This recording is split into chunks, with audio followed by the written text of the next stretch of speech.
dices tú, hay que relajarse de vez en cuando, sino de vez en cuando, no digo todo el tiempo, ¿sí? Hay que saber también, hay que saber. Bueno, también literalmente hay algunos que, yo he tenido amigos que hasta quinto, sexto ciclo eran jaladores empedernidos y no sé después qué pasó, creo que hicieron unas prácticas que los cambiaron y de ahí empezaron a probar todo, terminaron y ahora son muy, muy, muy buenos, ¿no? Pero a veces es así, ¿no? La carrera en algún momento te cambia, ¿no? Te cambia en algún momento, ¿no? La gincana que había.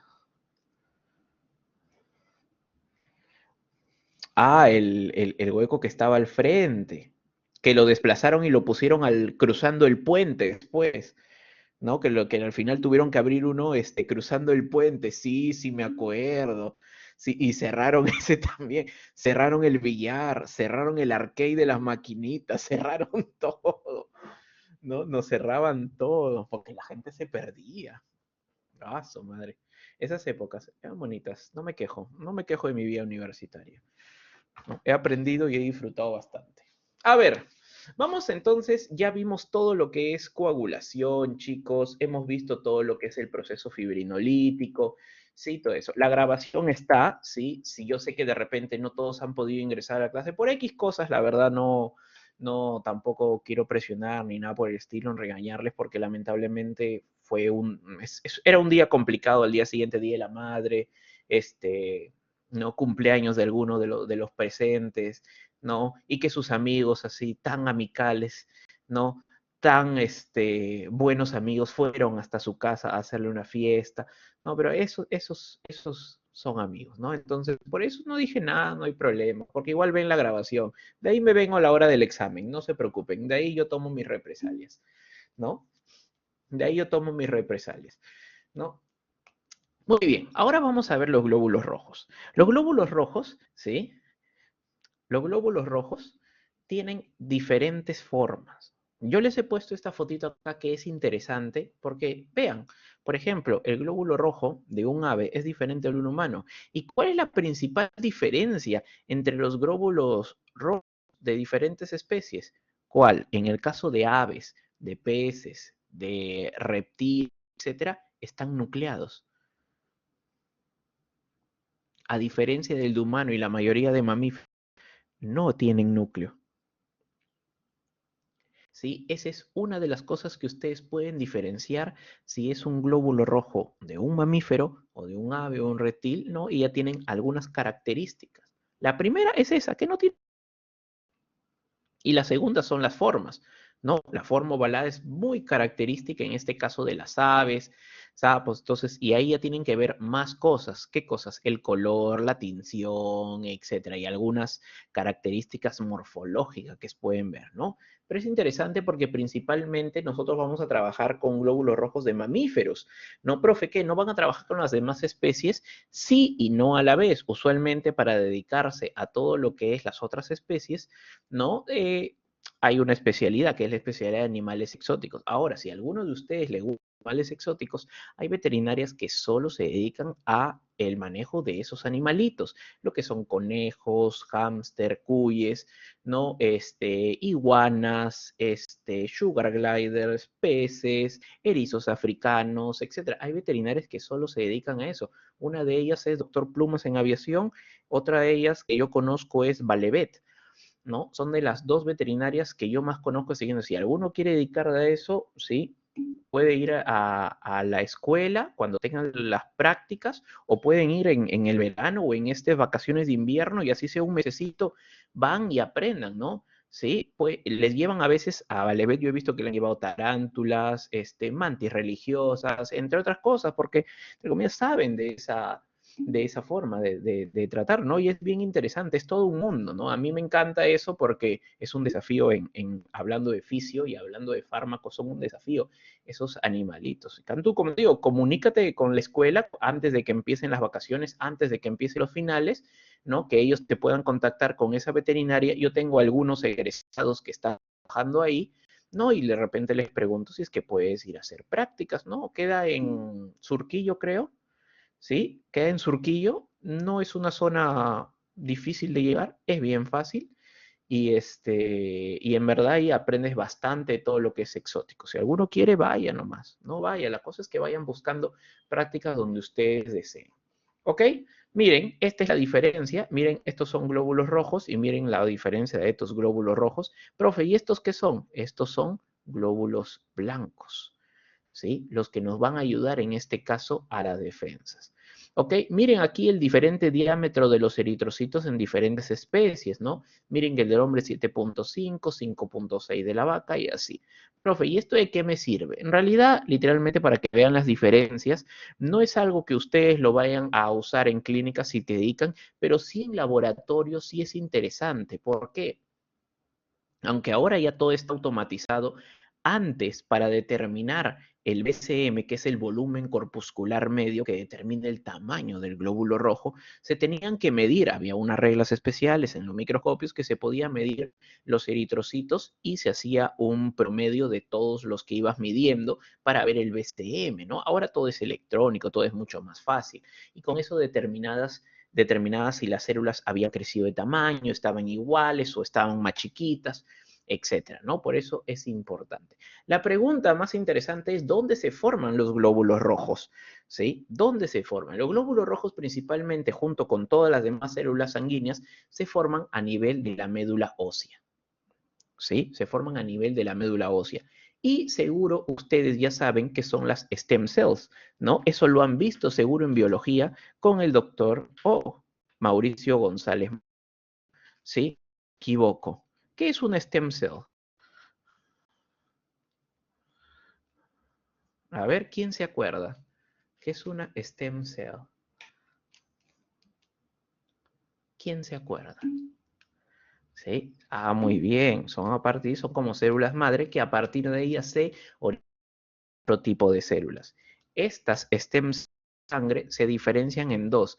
Las que van a sacar, obviamente, las stem cells mieloides y las linfocitos. ¿Por qué se diferencia? Porque en este caso las células madre del sistema linfoide van a generar los linfocitos, tanto el T como el B, que son las células de defensa de tipo memoria. Son las encargadas de guardar la memoria de las infecciones o, mejor dicho, la memoria de los antígenos presentes en el cuerpo, ¿no? Para que ellos reconozcan y cuando entra algún agente externo con otro tipo de antígenos, ¿no? Profe, ¿qué es un antígeno? Son marcadores proteicos que ayudan a conocer qué es del cuerpo y qué no es del cuerpo. Eso ya lo van a aprender en inmunología. Entonces, de una manera sencilla es que eso, para que eso lo entiendan, esos son antígenos, ¿no? Entonces, ¿qué sucede? Muy aparte que estas stem cells de sangre sean divididas en dos, las que son mieloides, miren en qué se pueden dividir, no solo en glóbulos rojos, sino en monocitos, neutrófilos, basófilos, eosinófilos y las importantes que ya hemos visto, las plaquetas, ¿no? Por ejemplo, esta es una foto en 3D de lo que pueden ver es la médula ósea y miren todo el tipo de células que hay. Acá no vamos a encontrar solo células maduras, como vemos al eritrocito. Podemos encontrar también células inmaduras, ¿no? Células inmaduras. ¿A qué se refiere, profe? Estadios previos al eritrocito, como un reticulocito, un rubrocito, prorrubrocito, metarubrocito, entre otras cosas. ¿Ok? ¿Sí? ¿De acuerdo? Eso es lo que podemos ir encontrando. ¿Correcto? ¿Sí? Entonces, miren aquí, por ejemplo, tenemos un mielocito, que es un estadio joven o muy joven acerca de lo que son las células de defensa. Miren, por ejemplo, eritoblastos que tienen núcleo, ¿sí? Un estadio muy, pero muy joven antes de llegar al eritrocito, ¿sí? Y así subsecuentemente. Entonces, ustedes ya en inmunología van a aprender de una forma mucho más. Acá yo les voy a dar una vista más que todo general. Por ejemplo, ¿qué es la eritropoiesis? La eritropoiesis no es otra cosa que la formación o el proceso de formación ¿de qué? De un eritrocito. Ese es lo que es la eritropoiesis, el proceso de formación, ¿sí? De un eritrocito. Nada más. ¿Qué, profe? Nada más. Sí, nada más. Eso es eritropoiesis. Antiguamente, y se los digo, antiguamente, ¿sí? ¿No? Denme un segundito. antiguamente esta eritropoiesis tenía otros nombres. Que sí, profe, sí, antes tenía otros nombres, inclusive a mí me lo enseñaron con otros nombres, ¿sí? ¿A qué se refiere? Por ejemplo, ¿no? Un ejemplo, acá lo tengo para que lo vean, déjenme ver, ¿sí? Acá lo tengo con los nombrecitos. Había una imagen que yo tenía que tenía los nombres nuevos y los nombres antiguos. Creo que era esta de acá. Tengo tantas imágenes, ¿sí? Acá está. Sí, miren, a ver. ¿No? Miren aquí. Antes, por ejemplo, te decían rubiblasto, prorrubricito, rubiblasto, ¿sí? Rubricito basófilo. Disculpen, acá es prorrubricito, rubricito basófilo, rubricito policromatófilo, metarubricito, reticulocito, eritrocito. A mí me lo enseñaron de esta forma, ¿sí? A mí me lo enseñaron de esta forma para que vean. Pero ahora es cambiado. Ahora tiene otra terminología, que es esta de aquí. Primero empieza con el hemocitoblasto. Es una célula madre en la médula ósea. Luego viene el proelitoblasto. Acá ya se está diferenciando para hacer una célula, un eritrocito. ¿Sí? Proeritrocito. Luego viene eritroblasto basófilo. Luego eritroblasto policromatófilo. Luego viene eritroblasto ortocromatófilo o también llamado, ¿sí? Normoblasto ortocromáfilo, también podemos llamarlo así. Luego viene normoblasto, finalmente eritrocito. Profe, qué nombres tan horribles, pero así es. Para mí es más yo como yo me lo aprendí un poquito con rubiblasto, prorubicito, rubicito, metarubricito, reticulocito. No sé, pero será por lo que yo lo he aprendido así, me suena un más familiar que aprenderme eritoblasto. Bueno, al final casi todos blastos, solo que es basófilo, policromatófilo, ortomatófilo, normoblasto, reticulocito, eritrocito. ¿Y por qué es importante? Ustedes dirán, profe, ¿y por qué es importante que yo me aprenda esto? ¿No? O bueno, que tengas algunas nociones de esto. ¿Por qué es importante? Por una sencilla razón. Yo les hago una pregunta. Imaginemos que estamos en una guerra, Dios no quiera, pero imaginemos que estamos en una guerra. Y obviamente salen los ejércitos a pelear, etcétera. Cuando se acaban los ejércitos, la gente experimentada, como ha pasado en Ucrania, ¿sí? Croacia, como dice nuestro presidente, la pregunta es, ¿a quiénes mandan a la guerra cuando ya se acaban los soldados? ¿A quiénes mandan? A los hombres, ¿sí? A los hombres, exactamente, a gente de reserva, a la gente literalmente que no tiene un entrenamiento, cadetes, no tiene, cadetes inclusive ya se fueron, ¿no? Que no tienen entrenamiento militar, ¿no? Gente que no tiene experiencia, ¿no? Como los de Criscat, por ejemplo, esos no tienen experiencia, ¿no? En jugar Libertadores. O bueno, los alencitas son peor, pero bueno, ¿no? Entonces, ¿a qué me refiero con eso? El cuerpo hace lo mismo, ¿sí? Los civiles, correcto, Leslie. El cuerpo hace lo mismo. Imaginemos que tu ejército son los eritrocitos. Tu ejército son los eritrocitos. Pero ¿qué sucede? Hay enfermedades que pueden provocar, ¿sí? Destrucción de eritrocitos. Una es la Ehrlichia, el otro es, por ejemplo, ¿cómo se llama? La hemobartonella felis, ¿no? Que es causada por el micoplasma hemofelis, ¿no? Que es el nombre de la enfermedad es la anemia infecciosa felina, por ejemplo, ¿no? Anemia infecciosa equina también. Son enfermedades que pueden causar una disminución de la cantidad de eritrocitos. Yo tengo menos eritrocitos, no voy a poder llevar el suficiente oxígeno a la sangre, ¿correcto? No voy a poder hacerlo. ¿Por qué? Porque no hay suficiente cantidad de células que la lleven. Entonces la médula no me da el tiempo, ¿sí? No me da el tiempo. ¿Para qué? Para poder generar eritrocitos y empieza a liberar ¿qué cosa? Reticulocitos. Los reticulocitos suelen ser mucho más grandes, ¿sí? ¿Que el qué? Que el eritrocito. Y eso altera el volumen corpuscular medio.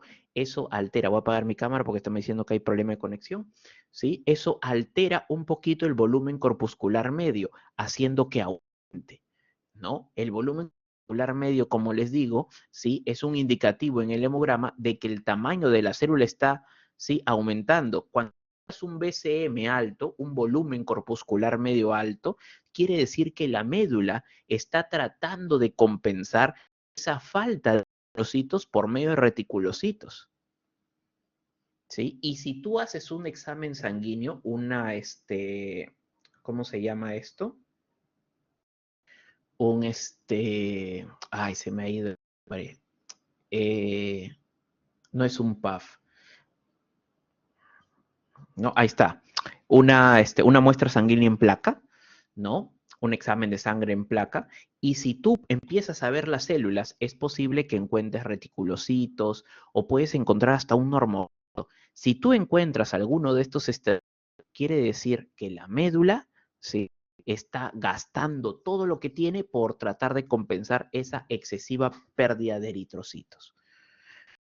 Entonces, es importante que ustedes puedan verlos. Me encantaría de repente cuando ustedes lleven patología clínica o algo por el estilo, que ustedes puedan ver también por microscopio alguna de estas células. De repente ya cuando va el doctor, ¿sí? Ahí va a ver alguna de estas células. No sé por qué tengo la conexión tan baja, no lo sé. ¿Cómo se llama? Y es principalmente el reticulocito. Cuando tú veas reticulocitos en la sangre, o sea, más del nivel permitido, es importante que empieces a pensar que la médula está compensando esa falta de eritrocitos. ¿Sí? Hay neutropenia y es importante de que entiendas que la médula la trata de compensar y tienes que averiguar qué está destruyendo los eritrocitos. Por eso es importante esta parte. ¿Ok? Miren acá, por ejemplo, los glóbulos rojos son elásticos y flexibles, usualmente tienen una vida media de 120 días. ¿Ok? Pero el glóbulo rojo, ¿por qué se le dice rojo? Porque dos compuestos. Una es la globina, que es la proteína, y el grupo hemo, que es el hierro, le da ese color rojizo, ¿no? Lo que le da ese color rojizo. Por eso es, cuando ustedes van a ver pacientes que tienen hematuria, la orina sale de color rojizo, ¿no? La orina sale de color un poco rojizo, ¿sí? ¿Se me escucha bien? Porque acá me está saliendo todo el rato que tengo problemas de conexión. Así que pregunto. Se escucha bien, ¿Sí? O se profesor. entre... Ok, listo, gracias. ¿Sí? Entonces, ese es para que ustedes vean lo que son glóbulos rojos. ¿Y cuál es la función de los glóbulos rojos? La función no es otra que transportar, ¿qué cosa? Tanto oxígeno como CO2. ¿Por qué? Porque en el glóbulo rojo, como yo tengo la hemoglobina al unirse al oxígeno se llama oxihemoglobina.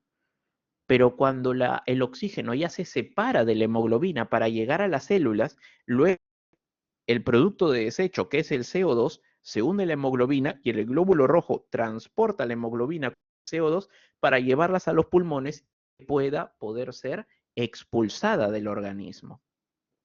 ¿Correcto?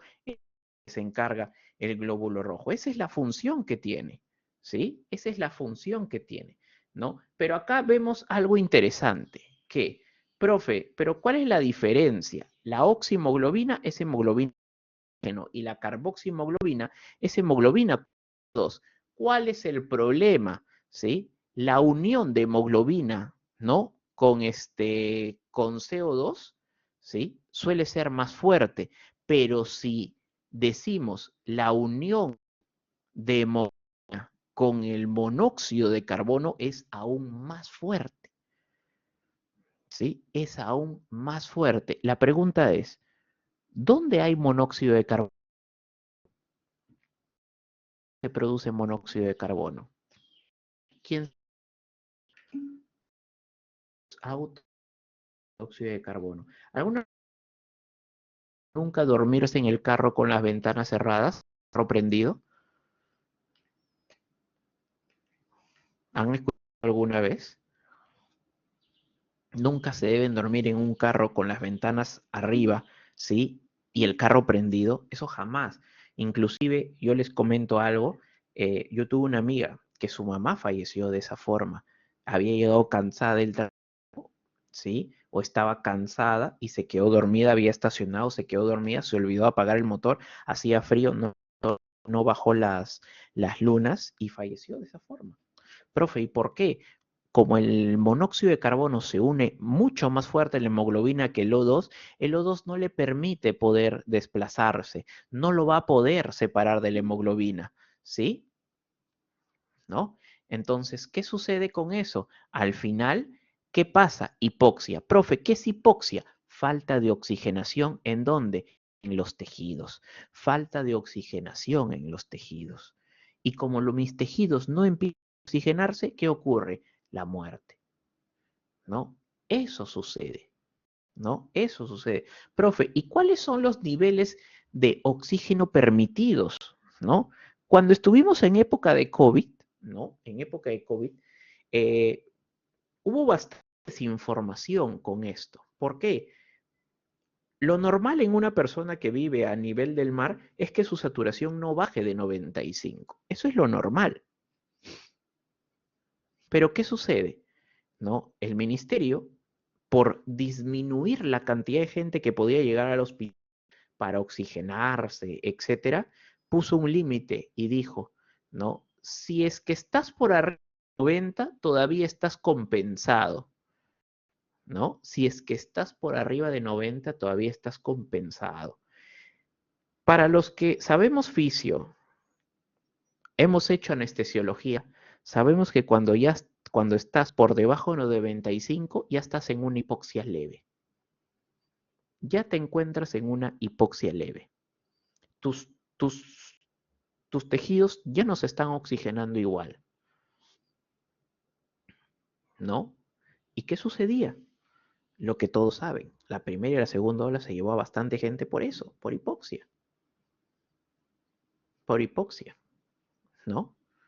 Yo les cuento en este caso mi anécdota, en este caso mi prima se contagió de COVID cuando fue la segunda ola, si no me equivoco, sí, segunda ola, porque fue más o menos en enero, febrero del año pasado. Y lo que ocurrió, ¿no? Fue que ella se sintió un poco mal, muy aparte que ella es diabética, ¿sí? Sentía que le faltaba el aire y le tomamos la saturación de oxígeno y estaba en 95, 94, ya, ¿no? Cuando llamamos, nos dijeron, sí, todavía está compensado, no hay problema. Yo ya tenía en la mente ya como que, oye, sí, que puede estar generando hipoxia. Entonces, al día siguiente, ¿no? Ya había bajado a 93, 93, 92 y se quedaba más tiempo dormida, ¿no? Entonces dije, no, voy a hacerle caso a mi instinto y a todo lo que yo sé y me la llevé. Tuve la suerte que cuando me la llevé al 2 de mayo, ¿no? Entramos de madrugada, nunca me voy a olvidar, la examinaron todo y le pusieron oxígeno, ¿sí? Subió a 97, ya estaba más despierta, que esto que el otro. Obviamente la dejamos ahí en el 2 de mayo, mi otra prima se quedó cuidándola, etcétera. Yo iba todos los días, me quedaba bastante. Pero, ¿a qué voy con esto, no? Yo no hubiese llevado a mi prima por arriba de 90, tal vez no la hubiese logrado, ¿no? Y cuando ella estaba ahí junto con mi prima, me contaban historias de gente que llega a 60 de saturación. Eso es compatible literalmente casi con la vida. 50 de saturación, 50. Hubo una señora de edad que llegó con, ¿no? O sea, miren, ¿no? Cómo es de importante el oxígeno. Pero ¿qué pasa? O sea, se me van muriendo los tejidos. De los primeros, las primeras son las neuronas. Por eso es que con tus neuronas no tienen pueden generar, o sea, no pueden hacer ninguna actividad, te empieza a dar sueño. ¿No les ha pasado que cuando no comen, sueño? ¿Sí? Cuando están mucho tiempo con la máscara, les da sueño porque no están respirando mucho oxígeno, están más respirando. Sí, ahorita les voy a pasar el directo. Denme un segundito que tengo que ver dónde. Creo que es esto de las marcaciones. Sí, denme un segundo, ahorita se los paso. Entonces, para que vean la importancia, ¿no? Cuando es el monóxido de carbono, aún no se oxida el organismo, y si no se oxida, mis tejidos no van a poder sobrevivir. Ya lo copié, ahí se los...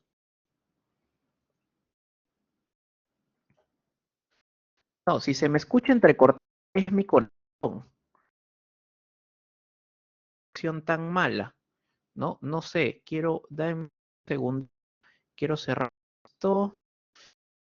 esto y no sé, no tengo nada más esto, y el, ¿no? Que posiblemente es el navegador. Espérenme un momento y ahorita.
A ver, veamos con este navegador qué tal nos va.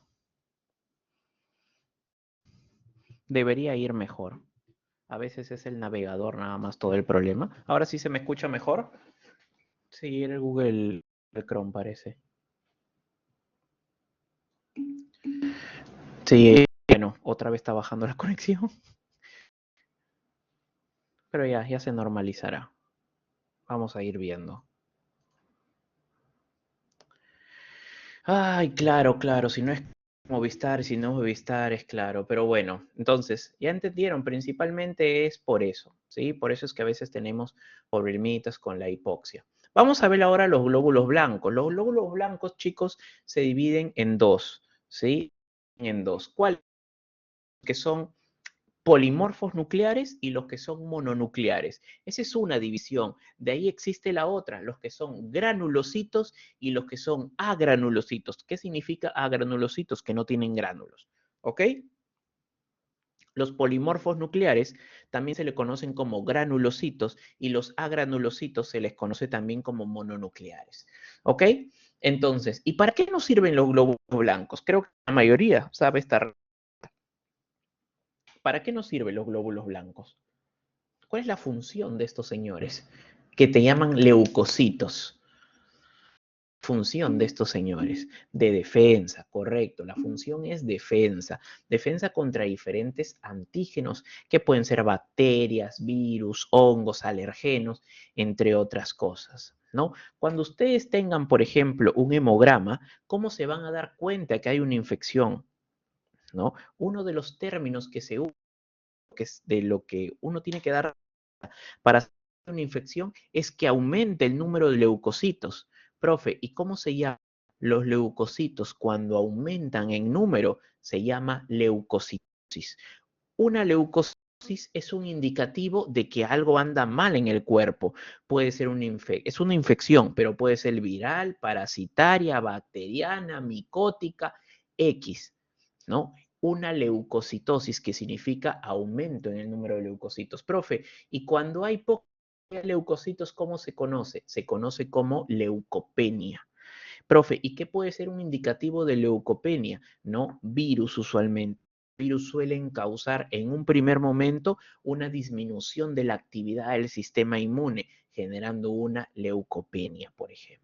Hay algunas bacterias, ¿no? Como en este caso la Ehrlichia, que causa leucopenia, ¿no? Una disminución en el número de glóbulos blancos, ¿no? Enfermedades autoinmunes. Bueno, mejor dicho, enfermedades, disculpen, no eran autoinmunes, eran inmunosupresoras, como leucemia, por ejemplo. ¿Sí? Hay algunos fármacos que pueden causar leucopenia, los corticoides, por ejemplo, ¿no? Fármacos inmunodepresores, ¿no? Como tenemos un claro ejemplo en la azatriopina, ciclosporinas, ¿no? Fármacos que pueden disminuir lo que es el número de células blancas. Entonces, eso hay que tenerlo en cuenta. Miren aquí, a ver cuál es toda la vía de desarrollo de las células blancas. Esto lo van a ver con mucha más facilidad, ¿no? Cuando vayan a inmunología. Miren, se origina con la madre hematopoyética multipotencial o pluripotencial que se llama hemocitoblasto. Luego se diferencia en el precursor como amiloide y acá viene lo interesante. Este se tiene 3 diferenciaciones, ¿no? Ya hemos visto al proeritoblasto, ya lo hemos visto, que es la vía de los eritrocitos, ¿no? ¿Cuál es lo otro? ¿Sí? La vía de los trombocitos, ¿sí? El precursor como un mieloide se convierte en un megacarioblasto, luego en un promegacariocito, megacariocito, y miren, este celulón se convierte en plaquetas, en trombocitos, miren. ¿Sí? Estos pequeños pedacitos. Este celulón se convierte en estas pequeñas cositas, ¿no? Y como les decía, cuando hay una trombocitosis es un aumento en el número de plaquetas y una trombocitopenia es una baja cantidad de plaquetas. Pero miren ahora que este precursor mieloide se va a ¿qué es? Al mieloblasto. ¿Sí? Y acá viene lo interesante. Este mieloblasto, miren, se puede diferenciar en estos 2 tipos. ¿Por qué 2? Promielocito o monoblasto. ¿Sí? Los promielocitos, miren a qué se diferencian. A mielocito B de basófilo, mielocito L de neutrófilo y mielocito E de eosinófilo. Y después forman al mielocito neutrófilo y el metamielocito eosinófilo. 100 ya al punto de salir de sangre, no, al salir para la sangre, tienen un diferente nomenclatura, como cuál, basófilo encallado, ¿sí? Neutrófilo encallado, que tiene otro nombre que se conoce como neutrófilo abastonado, ¿sí? Abastonado. Y el eosinófilo encallado. Finalmente, ya cuando llegan a sangre, el basófilo se queda solo como basófilo, el neutrófilo se queda como neutrófilo, pero puede obtener otra nomenclatura que se llama neutrófilo segmentado. Vean acá, ¿por qué se le dice abastonado? Porque tiene la forma de un bastón. Y a esto se lo dice segmentados, ¿por qué? Porque ahora ya no tiene un solo núcleo, tiene varios. Y el eosinófilo se queda con ese nombre muy similar al basófilo. Los 3 se les conoce como los polimorfos nucleares o también como los granulocitos. En el otro caso, el mieloblasto se transforma en monoblasto, luego en promonocito y finalmente en monocito. El monocito es el macrófago de la sangre, pero este, cuando va a diferentes tejidos, cambia de nombre. En el sistema nervioso se llama célula dendrítica, en el hígado se llama célula de Kupffer, ¿no? Tienen diferentes nomenclaturas según el órgano que vaya. Este pertenece al grupo de los ácidos. Vean que no tiene gránulos, ¿sí? No tiene gránulos en el citoplasma, ¿ok? No tiene gránulos, por eso está en ese grupo de granulocitos y en el grupo de los mononucleares, ¿sí? Luego tienes que esta célula madre se convierte en el precursor como un linfoide, y acá quiero que observen, linfoblasto, prolinfocito, y se convierten en los linfocitos, ¿sí? Linfocito pequeño que puede generar al linfocito T y al linfocito B, y el B genera el plasmocito, que es el que produce los anticuerpos. Pero este prolinfocito también, ¿sí? Se puede diferenciar en otra célula de defensa llamada célula natural killer o célula NK, que son las encargadas justamente de que, muy aparte de los otros tipos de linfocitos T, porque hay CD4 y CD8, la célula natural killer es la encargada de la apoptosis, de destruir células, especialmente células tumorales. ¿no? Entonces, mire todas este tipo de diferenciaciones que hay, ¿no? Todas este tipo de diferenciaciones que pueden haber. Profe, mi pregunta es, vean acá como tenemos granulocitos y granulocitos. ¿Quién combate a quién? ¿Todas las células de defensa combaten a los mismos agentes? No. Los neutrófilos, por ejemplo, los neutrófilos son células de defensa que principalmente atacan a bacterias.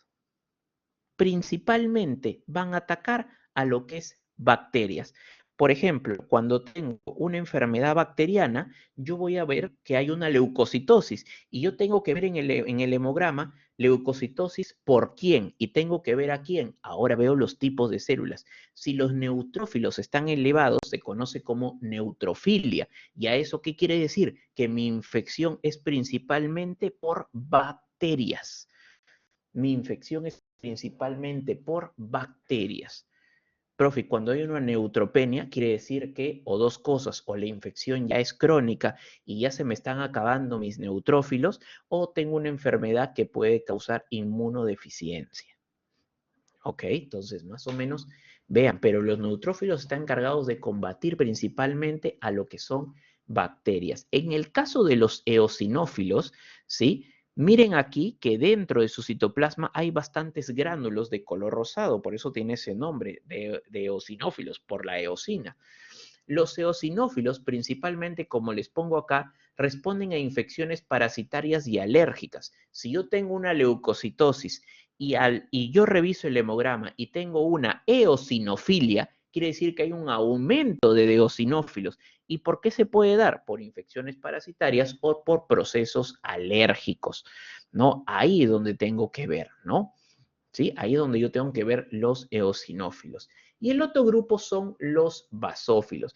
En el caso de los basófilos, ¿sí? No son tan específicos como los anteriores, pero principalmente participan en reacciones alérgicas, ¿no? Reacciones alérgicas. ¿Y por qué? Porque dentro de sus gránulos, miren que tienen histamina, y la histamina es un neurotransmisor que justamente está muy relacionado a los procesos alérgicos. Es por eso que en alergias, ¿no? Usualmente, si tú sacas una muestra de sangre, vas a ver una basofilia, una gran cantidad de basófilos. ¿Y por qué se le dice basófilos? Porque miren los gránulos que tiene, son de un color basófilo, morados.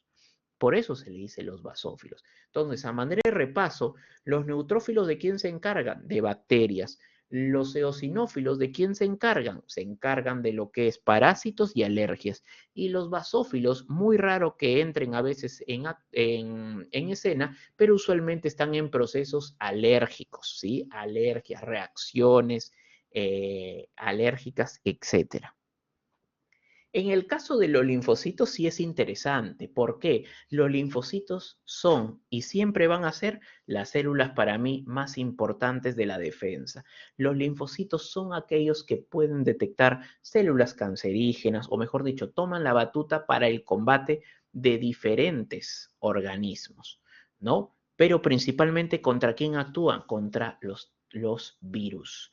Funcionan contra los virus, células cancerígenas. ¿Y qué hacen estos linfocitos? ¿No? Primero, ustedes van a aprender que hay unas células que se llaman células presentadoras de antígeno. ¿Qué sucede? Estas células tienen el primer contacto con el agente infeccioso. Una vez que tienen el contacto con él y se logra matar a uno de estos agentes, la célula presentadora de antígeno viene y como si fuera una ofrenda, se lo da al linfocito. El linfocito reconoce ese antígeno y manda una serie de señales a las otras células de defensa, principalmente al macrófago, ¿no? Para que él tome cartas en el asunto y literalmente diga, ¿sabes qué? Vamos a ver qué hacemos.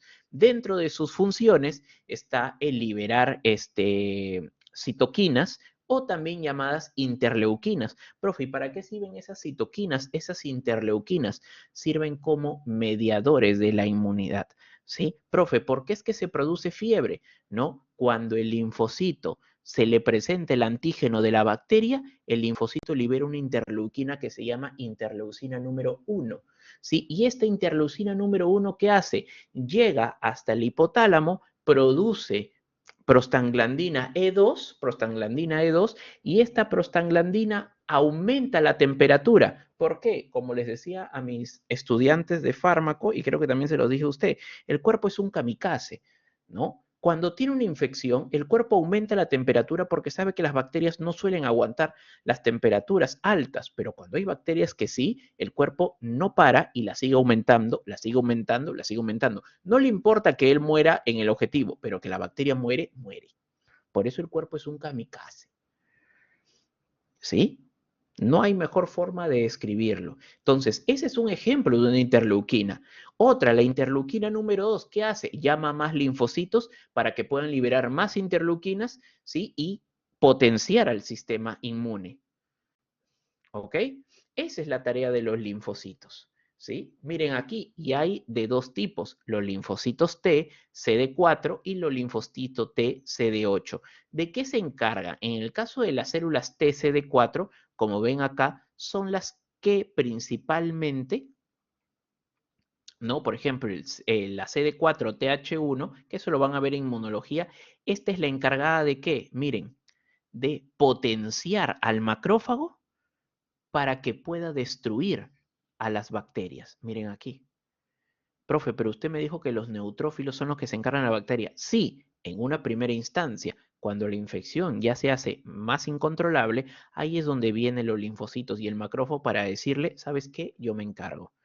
¿No? Miren otro tipo de CD4 que hace, activa las células B para que produzcan anticuerpos. Este usualmente es el mecanismo que ocurre con los virus. Se detecta el antígeno del virus y por medio de estas TCD4 se produce, ¿qué cosa? Los anticuerpos. Pero también tenemos otros linfocitos que se han llamado los CD8, que son llamados los citotóxicos. ¿Qué hacen estos linfocitos? Literalmente hacen la de John Wick. Van, se acoplan a una célula que puede ser cancerígena, infectada por un virus, y literalmente la mata. La induce a la apoptosis. Profe, ¿qué es apoptosis? Apoptosis se le conoce al término de muerte programada. Esta célula CD8 viene, activa una secuencia de proteínas para que la célula empiece con su apoptosis, su literalmente muerte programada. Así es como funciona el sistema inmune. ¿No? Es bastante interesante saber cómo funciona, pero así como nos ayuda, en algunos casos también nos puede perjudicar, como las enfermedades autoinmunes, ¿sí? Miren, el linfocito B, usualmente viene el virus, ¿sí? Se libera los antígenos, es reconocido por este linfocito B que forma los plasmocitos o la célula plasmática que libera los anticuerpos, con lo cual nuestro cuerpo ya está preparado para una segunda infección. Por eso para el COVID era bastante importante eso, ¿no? Era bastante importante que tu cuerpo lo pueda vencer para que genere estos anticuerpos y posteriormente tu cuerpo ya sepa cómo reaccionar, ¿no? El propósito de la vacuna, que ustedes lo van a entender cuando lleven inmuno, el propósito de la vacuna es enfrentar a estas células B con el antígeno inocuo que viene en la vacuna, ¿no? Con el antígeno inocuo que viene en la vacuna para que tus células, al reconocer este antígeno, genere anticuerpos y tu cuerpo ya sepa cómo defenderse frente al virus cuando puede entrar. Ese es el objetivo de las vacunas. Correcto. Ese es el objetivo de las vacunas. Que se han desarrollado en poco tiempo por el COVID, ok, todo lo que ustedes quieran decir, pero de lo que era antes a lo que es ahora, no teníamos tanta tecnología, ¿sí? No teníamos tanta tecnología. Correcto. Por eso es que ahora se han desarrollado vacunas más rápido, etcétera, ¿sí? Ese es el objetivo de la vacuna, producir anticuerpos, pero lo hace a partir de la activación de células B.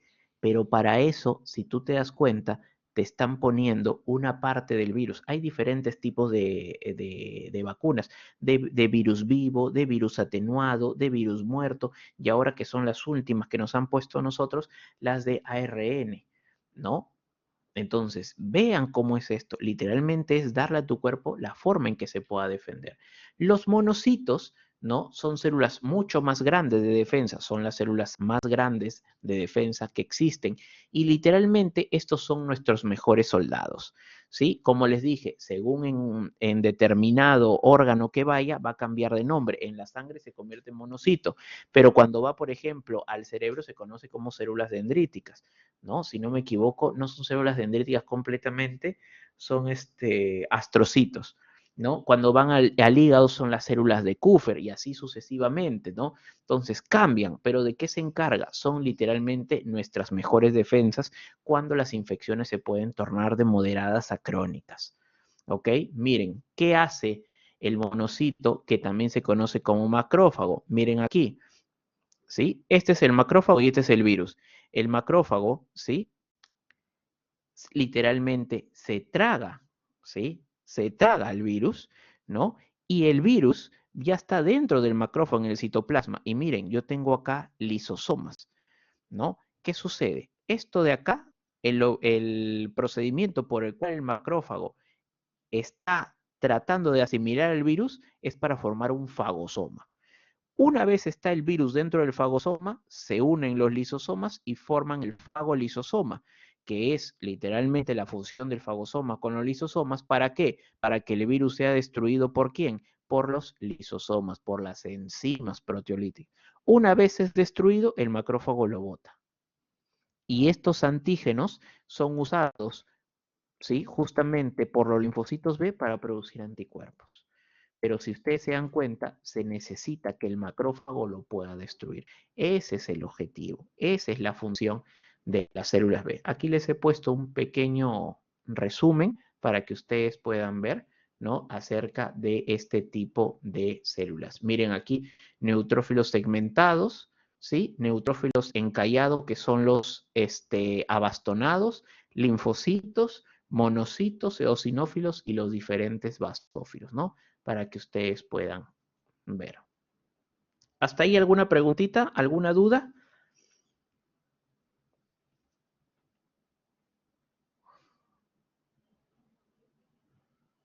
¿Alguna pregunta?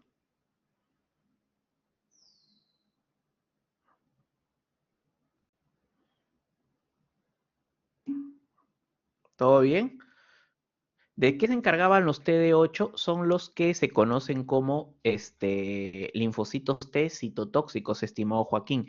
Usualmente son los encargados de destruir a células del cuerpo que están infectadas o que tienen una actividad sospechosa o errónea. Usualmente son las células neoplásicas, usualmente son, ¿cómo se llama? Las células infectadas por el virus, etcétera, ¿no? Y lo que hacen es activar el proceso de apoptosis, que no es otra cosa, apoptosis es la muerte programada, de eso se encarga. ¿Ok?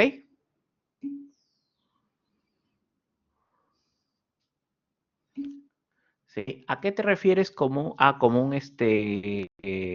qué te refieres con el Iron Atom y el Superatom? ¿A qué te refieres? ¿Por un átomo de hierro? Ya, ok. ¿Qué tiene? Que hay un Iron Man y un Superman. ¿Qué tiene?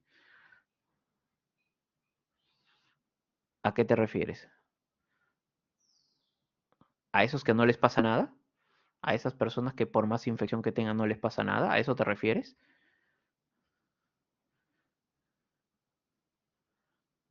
Porque eso depende del sistema inmune. Entonces,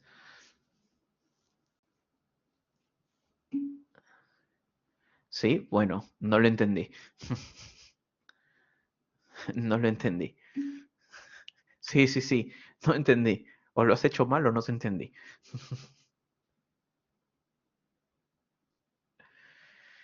Ay, Mauricio, Mauricio. Chistes de Chris Cat, ¿no? Chistes de cristal. Chiste de cristal, ¿no? Por eso es que a veces no los entiendo. Chiste de cristal. Bueno, chicos, ¿sí? Ah, su madre, su madre. Mira, Marianita, no les digo, ¿no? Cuando Marianita habla, tiembla Lima. ¿Ah? Cuando Marianita habla, tiembla Lima, ¿no? ¿Han visto? ¿Han visto? Ya calladita todo y de repente Mauricio hace su chiste, se ríe como, tercermundista. Así de frente le ha dicho. Ay, Marianita. A ver, chicos, sigamos entonces, ¿sí? Lo mató literalmente al pobre Mauricio. Hemoglobina, ¿sí? Bien, María. La hemoglobina. La hemoglobina no es otra cosa que es una asociación, ¿sí? De hierro y proteína que forma parte de los glóbulos rojos, ¿sí? Nada más. ¿Cuál es la función? La hemoglobina es el Uber, literalmente, de los gases, del oxígeno y del CO2. Sirve para transportar a los tejidos al oxígeno y sirve para sacarlo del cuerpo, el CO2. ¿Ok? Y esto es interesante, miren, cada hematí, cada eritrocito, tiene entre 200 a 300 moléculas de hemoglobina, ¿sí? Cada una. Y la hemoglobina, ¿cómo está formada? Miren, 4 cadenas ¿sí? Polipépticas llamadas globinas, que son estas de acá, ¿sí? Y cada una de estas se va a unir a un grupo hemo, que es este de acá. Hemo con H, por favor, no es el hemo que ustedes conocen, ¿sí? Estos son acá. Y el encargado justamente de formar esa asociación, ¿sí? Es el hierro, ¿sí? Es el hierro. Correcto, ¿sí? Miren aquí, ¿cómo sucede? ¿Cómo se sintetiza la hemoglobina? Primero, una de las cosas que yo voy a tomar en el examen y ahora, ya se puede poner que el alumno pueda darme respuestas, ¿sí? Por vía oral, o sea, por su micro grabar las respuestas, ¿sí? Una de las primeras cosas que voy a pedir es que me digan cuál es el ciclo de Krebs. Sí, lo que vieron en bioquímica y pensaron que nunca más lo iban a ver, sí, en fisio lo iban a volver a ver. Y esta vez en el examen lo voy a preguntar, ¿sí? Y tengo que aprovechar que han actualizado el software y ahora puedo pedir preguntas por audio. Profe, ¿pero va a escuchar los audios? Sí, de los 30 y tantos que tengo voy a escuchar el audio y me tienen que decir paso por paso el ciclo de Krebs. ¿Por qué? Porque es importante que ustedes saben, a partir del ciclo de Krebs se produce la succinilcoenzima A. Y esta succinilcoenzima A se va a unir a las dos glicinas para formar un anillo pirrol, que este ven el de acá. ¿Sí? Este anillo pirrol, miren, uno, para formar, ¿sí? A la hemoglobina, al grupo M, como ven aquí, ¿qué necesito? 4 anillos pirrol más otra proteína que se llama la protoporfirina. A ver, ¿qué es la protoporfirina? Porque seguro, ¿sí? Que en bioquímica la han visto. ¿Qué es la protoporfirina?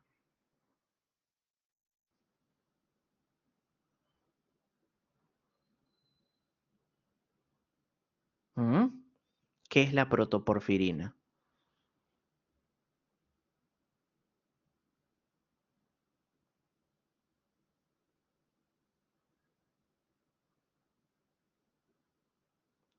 ¿Mm? ¿Qué es la protoporfirina?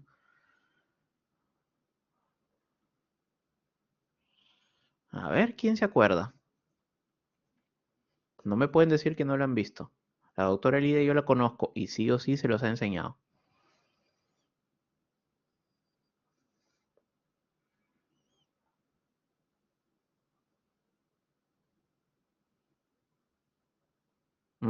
A ver, ¿qué es la protoporfirina?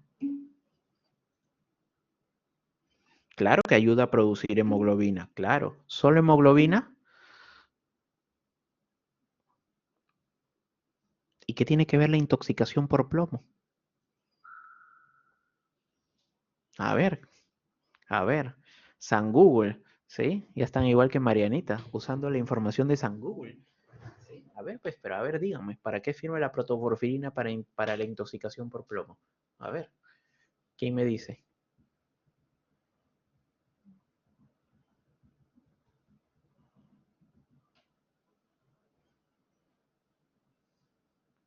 San Google no lo sabe todo, ¿sí o no? San Google no lo sabe todo. Observen, los 4 anillos pirrol, ¿sí? Los 4 anillos pirrol se van a unir, ¿sí? Y van a formar, ¿qué cosa? La protoporfirina, junto con otros enlaces, ¿no? Pero miren, son los mismos componentes. Son el anillo pirrol que se van a unir a la protoporfirina, o mejor dicho, van a formar esta protoporfirina. ¿Ok? Es un compuesto que se genera en el cuerpo, ¿sí? ¿No? Es un compuesto que se genera en el cuerpo. ¿Ok? Profe, ¿por qué se le llama protoporfirina? Porque tiene 4 enlaces extra que ustedes van a ver acá. Y la porfirina es este complejo acá que tiene una forma de flor. La porfirina usualmente es la unión de 4 anillos pirrol que ven acá, ¿no? Y la proto se menciona por todos los enlaces que están alrededor, ¿sí? ¿Me entienden? ¿No? Es un poquito de química, un poquito de química, ¿sí? De esas cosas que uno aprendió con esos profesores que lo traumaron, ya, de esas cosas, exactamente, ¿no? ¿Y qué sucede? Esta protoporfirina, miren, ¿sí? Se va a unir al hierro y recién forma el grupo M, ¿sí? O el grupo hemo. Miren, ¿ah? 4 anillos pirrol forman la protoporfirina y finalmente con el hierro forma al grupo M. Y luego, ¿sí? Luego, cuando se hunde al polipéptido, que es la globina, ¿sí? Forma a la hemoglobina. Así es como se forma la hemoglobina y es lo que le da ese colorcito rojo. ¿De acuerdo? ¿Sí? De acuerdo. Profe, ¿y de dónde viene la globina? ¿De dónde creen que viene la globina? La globina es un polipéptido, es una proteína. ¿De dónde viene? ¿Sí? De los ribosomas. Específicamente, ¿dónde se forma? En el hígado.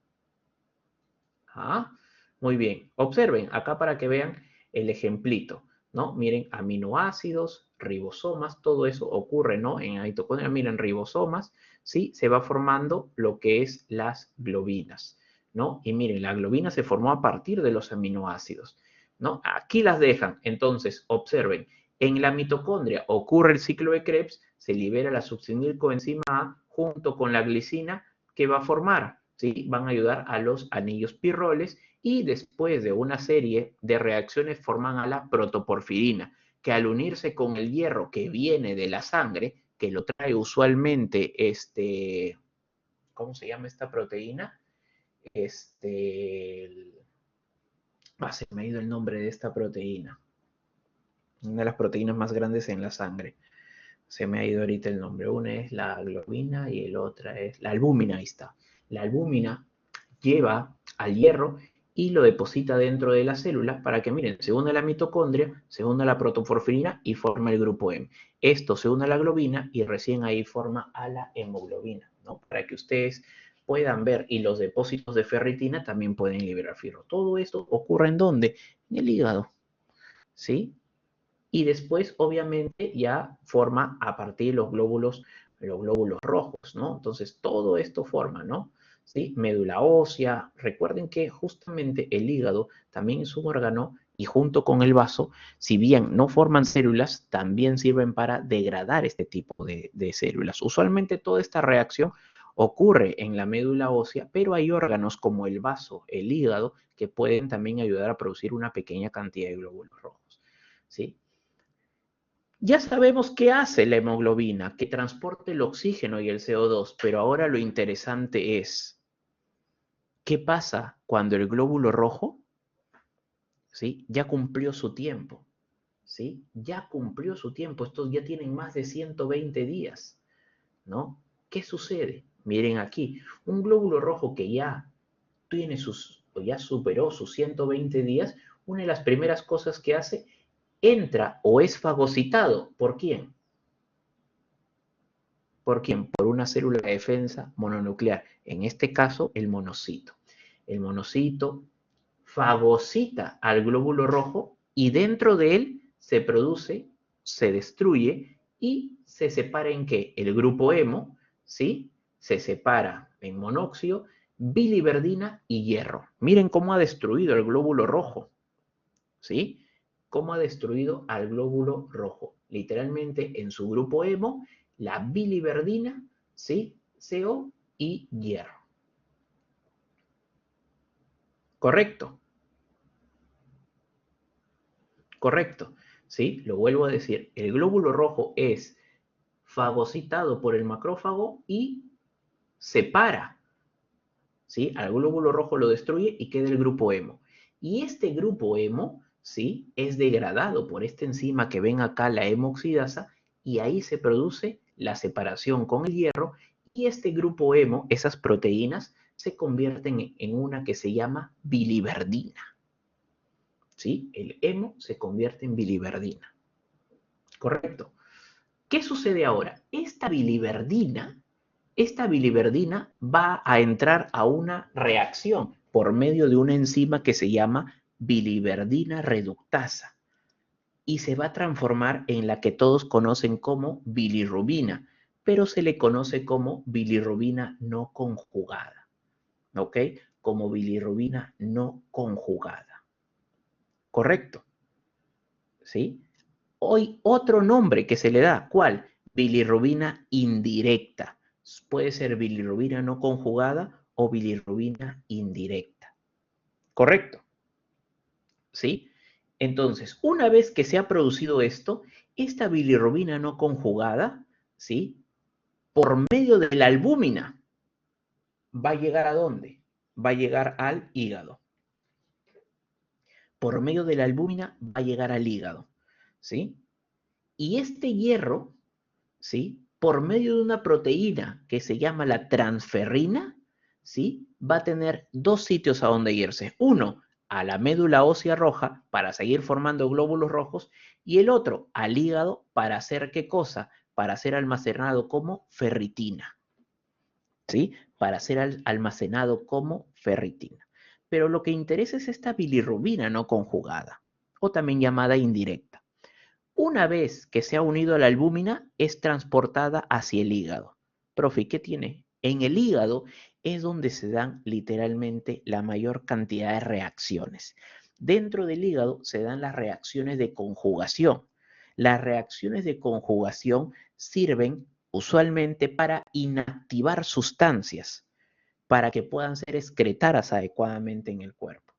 Entonces, esta bilirrubina no conjugada que fue llevada por medio de la albúmina, ¿sí? Va a ser conjugada por una reacción que se llama glucoroniltransferasa. ¿Y quién es la encargada de hacer la glucoroniltransferasa? El ácido glucurónico, ¿sí? El ácido glucurónico. Transformando esta bilirrubina no conjugada en bilirrubina conjugada, que también se le conoce como bilirrubina directa. ¿Correcto? Esta bilirrubina es almacenada ¿dónde, profe? En la vesícula biliar. Es almacenada, ¿sí? En la vesícula biliar. Y que luego es expulsada por el colédoco, ¿hacia dónde? Hacia el intestino, ¿sí? Hacia el intestino. ¿Y luego qué sucede? En el intestino, por medio de la acción bacteriana, se convierte en urobilinógeno. Miren, en el intestino, por medio de la acción bacteriana, se convierte en urobilinógeno. Y aquí existen dos caminos. Este urobilinógeno puede llegar a los riñones, ¿sí? Y se convierte en urobilina, lo que da ese pigmento medio amarillento a la orina. Lo demás se va como estercobilina, que da en la pigmentación a las heces. ¿Correcto? Y es así como se metaboliza a la hemoglobina. ¿Sí? Es así como se metaboliza la hemoglobina. ¿Correcto? Es sencillo, solo hay que seguir los diferentes pasos, ¿no? El glóbulo rojo, cuando ya está viejo, es fagocitado por el macrófago y se va a parar el grupo M de las globinas, ¿no? El grupo hemo es degradado por la hemoxidasa y se convierte en biliverdina y hierro, ¿sí? Este hierro se une a la transferrina y es transportado a dos sitios, a la médula ósea para seguir formando glóbulos rojos o hacia el hígado para que se almacene como ferritina. La biliverdina, en cambio, es degradada por una enzima que se llama biliverdina reductasa, ¿sí? Por una enzima que se llama biliverdina reductasa. Y esta biliverdina reductasa transforma la biliverdina en bilirrubina no conjugada o también como se conoce como bilirrubina indirecta, ¿sí? esta bilirrubina no conjugada se une a la albúmina y es llevada al hígado. En el hígado, que es el órgano que literalmente metaboliza todos los compuestos, esta bilirrubina no conjugada va a entrar justamente a un proceso de metabolización que se llama conjugación. ¿A cargo de quién? De la enzima que se llama glucoroniltransferasa. Esta enzima va a transformar a la bilirrubina no conjugada en bilirrubina conjugada. La no conjugada es conjugada. ¿Y esa bilirrubina dónde va? Usualmente va a los canalículos biliares, a la vesícula biliar, ¿sí? ¿Y qué pasa con esta? Luego es secretada por medio del colédoco al intestino. Y en el intestino, por la acción de las bacterias, transforma esa bilirrubina conjugada en urobilinógeno. Y luego, este urobilinógeno tiene dos vías. O se va por el sistema renal y se convierte en urobilina, lo que le da el pigmento amarillento a la orina, y lo otro, que se vaya por las heces como estercobilina, que es lo que le da el pigmento a estas. Correcto. Así es toda la vía de la hemoglobina para convertirse en bilirrubina. Y ustedes me dirán, profe, ¿y esto cómo lo aplico en clínica? Muy sencillo. ¿Conocen lo que es la ictericia? ¿Alguna vez han escuchado esa palabra, ictericia?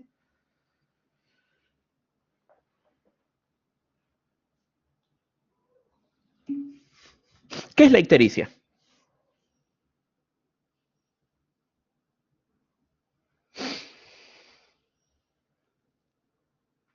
¿Qué es la ictericia? Cuando se ponen amarillos las mucosas, correcto. Cuando se ponen amarillos las mucosas, no solo la piel, correcto. Y ustedes saben que hay tres tipos de ictericia. Hay la ictericia prehepática, la ictericia hepática y la ictericia poshepática. ¿Sí? Y ustedes saben quién da ese color amarillento a la sangre, a las mucosas. ¿Sí? No es solo por el mal funcionamiento del hígado, José Luis. Un indicativo de que puede estar dañándose el hígado es la ictericia, pero no necesariamente. Y acá te voy a decir el por qué. ¿Saben quién le da el color amarillento a las mucosas, a la piel? Es la bilirrubina. ¿Sí? La bilirrubina le da el color. ¿Y a qué voy con esto? ¿Cómo se produce bilirrubina no conjugada? Literalmente destruyendo el glóbulo rojo. ¿Sí? ¿Qué pasa si yo tuviera una enfermedad que me destruye glóbulos rojos, como la Ehrlichia? ¿Qué creen que pasaría? ¿Qué creen que pasaría? ¿No? La Ehrlichia lo que hace, miren, ¿ah? ¿Sí? No, mire, la Ehrlichia lo que hace es unirse al glóbulo rojo. Escuchen, ¿ah? La Ehrlichia se une al glóbulo rojo. El cuerpo, cuando la Ehrlichia está dentro del glóbulo rojo, no lo reconoce como propio. ¿Y a quién manda para destruirlo? ¿A quién creen que manda para destruirlo? Al monocito, al macrófago. ¿Y qué sucede? Este va y se lo come, lo fagocita, y dentro de él ocurre esto. No lo está fagocitando por viejo, lo está fagocitando porque dentro de él hay bacterias y el cuerpo no lo reconoce como propio. Entonces, ¿qué empieza a provocar? Gran cantidad de bilirrubina no conjugada o también llamada bilirrubina indirecta. Y es por eso que la Ehrlichia te produce un grado de ictericia. No porque está fallando el hígado, sino porque hay demasiada bilirrubina no conjugada en la sangre. No hay suficiente albúmina que la pueda llevar al hígado y se quede en la sangre. Y eso provoca una ictericia. ¿De qué tipo? Prehepática. ¿Por qué, profe, prehepática? Porque no se está dando ni en el hígado, ¿sí? Ni en los canalículos biliares. Se está dando en la sangre por una excesiva destrucción de glóbulos rojos. ¿Se entendió? Hay muchas enfermedades que hacen eso. Entran al glóbulo rojo, el cuerpo no lo reconoce y el sistema de mononuclear empieza a destruirlos. Como ustedes me dicen, no hay suficientes glóbulos rojos. Hay anemia. Un signo clínico de la Ehrlichia no es la anemia. Claro que sí. ¿Y por qué se da? Porque este sistema empieza a destruirlos. ¿Mm? Y aumenta la bilirrubina no conjugada y es por eso que se tornan amarillos. Miren ustedes. Ahora vamos para otra enfermedad, ¿sí? Para otra enfermedad. La leptospira. ¿Conocen a la leptospira? ¿Conocen a la leptospira? ¿Conocen a la hepatitis? ¿Sí? ¿Conocen esas enfermedades? Ok. ¿Conocen la cirrosis hepática? ¿Han escuchado, sí o no? Todas esas, la leptospira, la hepatitis, la cirrosis hepática, son enfermedades que van a causar ¿qué cosa? Daño a nivel hepático. Yo les hago una pregunta. Si yo tengo un daño a nivel hepático, ¿podré conjugar la bilirrubina?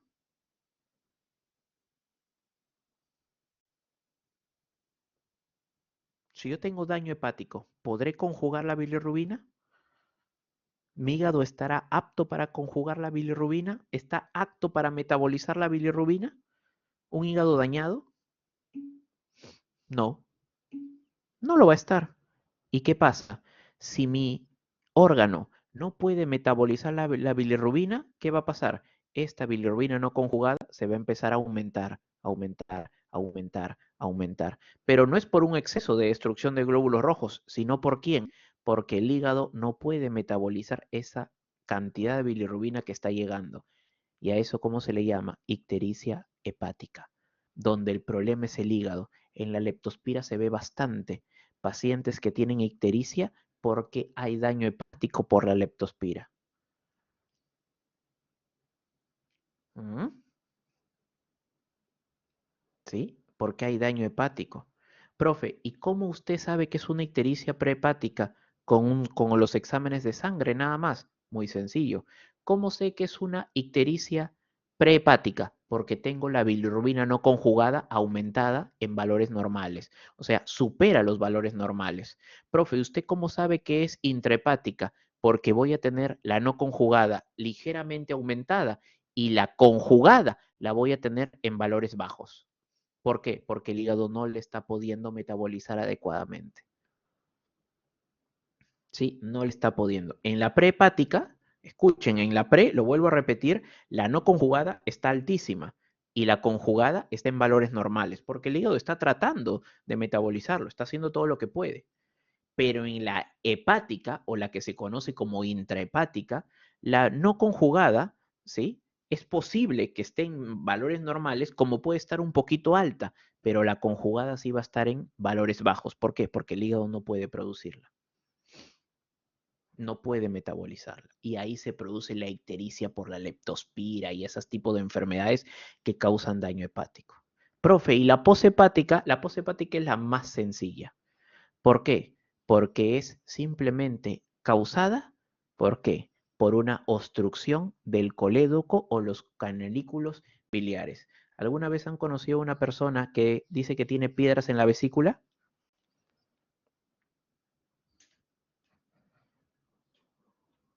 Me imagino que sí. ¿Sí? Yo les cuento, porque en el caso, bueno, yo tengo un montón de historias de estas cosas. A mi hermano lo operaron justamente de piedras en la vesícula, ¿no? Y uno de los signos clínicos que mi mamá se dio cuenta, porque en ese tiempo yo no estaba, estaba yo de viaje, y me llama y me dice, Mario, tu hermano está amarillo, ¿sí? La esclera del ojo, sus manos estaban de color amarillo. Y yo le digo, tiene que ir a la clínica y que se revise. Es muy probable que las piedras que tiene la vesícula hayan bloqueado el colédoco o algún canalículo biliar, ¿sí? ¿Y qué sucede? El hígado puede producir bilirrubina conjugada, el macrófago está produciendo bilirrubina no conjugada. Están haciendo su chamba. El problema es que el cuerpo no la puede desfogar. El cuerpo no la puede desfogar. Y yo le dije a mi mamá, hazme un favor, le dije, dile a mi hermano que si va al baño, que observe de qué color son sus heces. Fue al baño y le dijo, ¿no? Que las heces eran medias pálidas, medias pálidas. Profe, ¿y por qué son pálidas? Porque si está bloqueado el colédoco, la bilis no puede salir y la bilis, ¿sí? Que es la que donde está la bilirrubina, es donde va a producir el urobilinógeno para colorear tanto la orina como las heces. Si no sale la bilirrubina, ¿quién colorea las heces? Nadie. Un signo clínico también que puede haber un daño hepático o una obstrucción de canalículos biliares, ¿cuáles son? Las heces acólicas, las heces que no tienen color, usualmente son medias blanquecinas. ¿Mm? Ya van entendiendo cómo es la bilirrubina y cómo te ayuda esto a diagnosticar, ¿no? ¿Cómo te ayuda esto a diagnosticar? ¿Alguna vez se han preguntado por qué cuando toman chicha, limón, las heces suelen salir de color verde? ¿Suelen salir más verdosas de lo normal? ¿Alguna vez se han preguntado por qué? Y con esto les voy a dar el secreto de la vida. ¿Saben por qué? La chicha, el sea maíz y el limón son compuestos que se les conoce como colagogos y coleréticos. ¿Qué quiere decir, profe? Son colagogos, estimulan al colédoco a liberar bilis, que tiene bilirrubina, y son coleréticos porque estimulan a la vesícula biliar ¿a qué? A contraerse para liberar más bilis y bilirrubina. Y por eso, con la excesiva cantidad de bilis y bilirrubina que se está liberando, las heces toman un color más verdoso. Por eso es que las heces toman un color más verdoso. Profe, ¿y por qué es el secreto de la vida? ¿Qué compuestos tiene la bilis? Acuérdense que la bilis para la digestión ayuda ¿con qué? Para la digestión de las grasas. Mientras más bilis se libere, ¿sí? Mejor se pueden metabolizar las grasas y por ende ya no se absorbe tanta grasa, ¿sí? Y ya no se deposita tanta grasa. Profe, ¿a qué se refiere? ¿No? El secreto para que cuando coman algo grasoso y no se sientan mal porque van a subir de peso, van a engordar, es que cuando se coman algo grasoso, tomen chicha. Chicha de maíz, no procesada. Chicha de maíz, la original. Al tomar chicha, vas a estimular al colédoco y a la vesícula biliar a liberar gran cantidad de bilis y bilirrubina, y eso te va a ayudar a emulsificar más las grasas, a impedir que se depositen, ¿sí? A que se metabolicen adecuadamente y por ende no van a formar depósitos de grasa, no van a pasar al sistema linfático, que lo vamos a ver más adelante, y va a impedir que pierdas tu cuerpo caribeño y se convierta en un cuerpo navideño. Ese es el secreto. ¿Por qué creen que Bembos vende chicha? Y muy poca gente pide. La mayoría pide gaseosa. Así que cuando coman su hamburguesa, su salchipapa, ¿sí? Y tengan antojos, siempre tengan su chichita a la mano que les va a ayudar a no subir, ¿sí?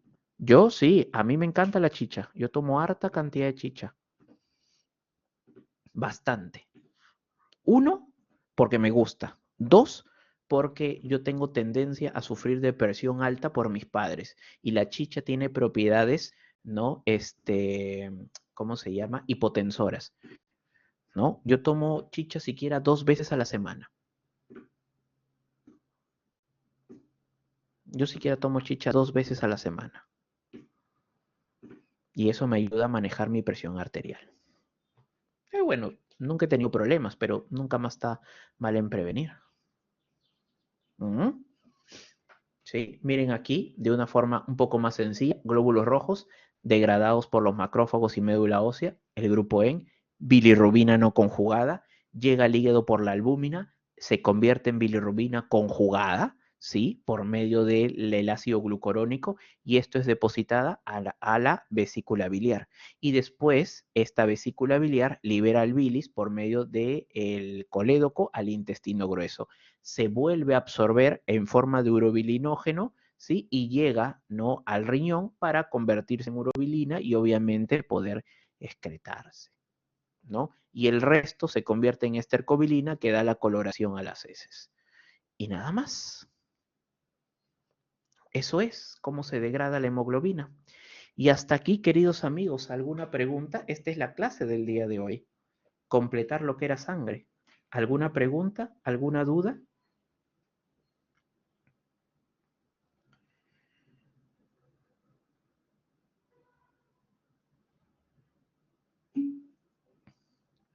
¿Cómo se prepara la chicha? ¿Nunca has preparado chicha, Mauricio? Nunca. Agarras tu maíz morado, bien bonito, ¿sí? Y lo pones en una olla, ¿no? Con agua, ¿no? Y le puedes agregar lo que tú quieras. Bueno, yo en realidad nunca le agrego nada más que un poquito de canela, ¿no? Y lo dejo que hierva, que hierva, que hierva, que hierva, que hierva, y vas a ver que el agua obviamente se va a tornar de un color medio morado, ¿no? Y eso es la esencia del maíz morado. Y simplemente lo tienes en jarras, ¿no? O en una botella, le agregas limón, ¿no? Y le agregas si quieres azúcar y ya está, nada más. Ese es el proceso para preparar. Hay gente que le agrega en la preparación, le agrega un poquito de piña, le agrega la canela, ya es otras cosas. Yo soy feliz simplemente con la chicha y la canela y ya yo después le endulzo con el limón y el azúcar, ¿no? Y ya está, ¿para qué más? No es difícil, ¿no? No es difícil, es bien sencillo, pero ayuda bastante. La chicha, ¿no? Si alguno de ustedes en el futuro quiere hacer alguna tesis, ¿no? Yo usualmente, algo que yo me dedico bastante, que lo van a ver el otro ciclo, es bastante medicina natural, ¿no? Por más que yo enseñe farmacología de los fármacos y me sepa todos, ¿no? Yo uso bastante medicina natural, ¿no? Yo siempre busco nuevos efectos de plantas, sea analgésicos, antihipertensivos, anticonvulsionantes. Si alguno de ustedes por ahí tiene alguna idea de querer usar alguna plantita que con ustedes usaron de repente de niños o la siguen usando y la quieren enfocar en animales y si no hay nada, bienvenido sea y podemos hacer algún trabajito, ¿no? Yo para esas cosas, sí, encantado de querer, ¿no? ¿No? Encantado de querer ayudarles o de querer lo que quieran, ¿no? En lo que es plantas medicinales, conozco bastantes, sé los principios activos de algunas, ¿no? Y yo usualmente las uso en mi terapia. Por ejemplo, a gatos que tienen esteatosis hepática, hígado graso, yo les suelo dar chicha también, sin azúcar, sin nada. ¿Por qué? Porque la chicha es un buen hipolipemiante, ayuda a bajar los niveles de lípidos en el cuerpo, muy aparte que es antihipertensiva, ¿no? Entonces, miren todos los efectos que tiene. El diente de león, por ejemplo, el diente de león es una planta con grandes propiedades antiinflamatorias. No lo sé, Michelle, porque todavía no he empezado la experimentación en perros, sí, pero en gatos lo he hecho de forma empírica y al momento ha funcionado, sí, no he tenido problemas. Lo que sí vas a tener a veces de repente podría ser que tengas animalitos que tengan un poquito de diarrea, etcétera, por la estimulación de la bilirrubina y la bilis, ¿no? Por ejemplo, el diente de león, que es esa plantita que ustedes cuando iban a los parques soplaban, ¿sí? Tiene una excelente propiedad diurética, muy bueno, excelente propiedad antiinflamatoria. El tomillo es un muy buen antiinflamatorio, muy buen mucolítico, muy buen antibacteriano para vías respiratorias y es uno de los productos que, aunque ustedes no lo crean, se usa bastante en medicina de abejas, ¿no? El tomillo. ¿Qué otras plantitas por ahí? La maracuyá, muy buena para manejar presión arterial. Yo lo he usado en perros y me funcionó muy bien. No me acuerdo la dosis, por ahí la tengo apuntada, creo. ¿Sí? ¿Qué más? Y otras plantitas, la albahaca, por ejemplo, muy buena para procesos cancerígenos, la hoja de guanábana, que es la graviola, muy buena para procesos cancerígenos, la sangre de grado, que es justamente la planta que yo más manejo, porque de esas yo estoy haciendo mi tesis y mi doctorado, tiene propiedades analgésicas, antibacterianas. Tengo dos tesis que ya salieron de efecto antibacteriano de la sangre de grado en bacterias multidrogo resistentes y es espectacular. Las bacterias no le aguantan a la sangre de grado, así sea una multidrogo de resistente. Y N cosas, ¿no? Yo para las plantas, sí, sigo usando bastante, como antiparasitario, el paico, por ejemplo. Tengo una tesis en otra universidad que están haciendo. Tengo otra alumna que está haciendo, por ejemplo, efecto antiparasitario creo que era el aceite, no, efecto anticicatrizante del aceite de copaiba, y otra que está haciendo, ¿cómo se le llama esto? Ah, es tipo de la sábila, efecto antiparasitario de la sábila. Sí, hay un montón de plantas, en verdad, ¿sí? Lo del azúcar o miel también es interesante, ¿no? Por ejemplo, el propóleo, que es hecho a base de miel, tiene propiedades antibacterianas. La miel no es solo buena para las heridas, sino que también es buena para las infecciones bacterianas, ¿no? Entonces, miren todas esas cositas que hay. ¿no? Todas esas cositas que hay, ¿no? Muy, muy interesante es el mundo de las plantas. Y hay un mundo todavía de plantas que quisiera todavía experimentar, pero a veces falta tiempo. Así que si ustedes, alguno quiere hacer tesis en eso, no, ningún problema. Hay experimentos in vitro, in vivo, que se pueden ir haciendo con las diversas plantitas, ¿no? Y quién sabe, tal vez alguno de ustedes haga eso y cuando quiera hacer maestría o algo, puede seguir con su plantita y puede ir llevarla hasta el último y tal vez descubrir algún nuevo principio activo para hacer un fármaco nuevo, ¿no? Como está ocurriendo ahora.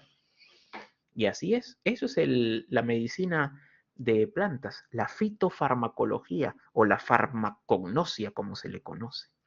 Si alguno está interesado, bienvenido sea. Pero yo trabajo bastante con plantas. Bastante, bastante con plantitas.